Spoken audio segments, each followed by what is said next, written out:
So there's Miss Buff Orpington hanging out in the leaf pile. And there's all the 9 ducks and the 1 drake. And there's Mr. Romeo. And there's 1, 2, 3, 4, 5 little chicks.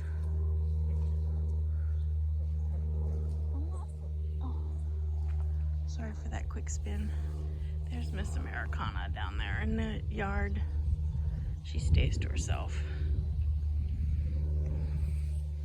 All right, so, oh look, there's a chicken waiting for the buzz. 2 chickens. All right, so I was at Walmart today. We don't have many choices of stores around here.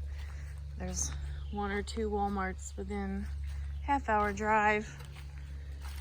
But then outside of that, we have an Aldi's grocery store. But if we want anything else, Costco, Target, it's at least an hour drive. So I bought a pumpkin today at Walmart, and so far no one is doing anything with it.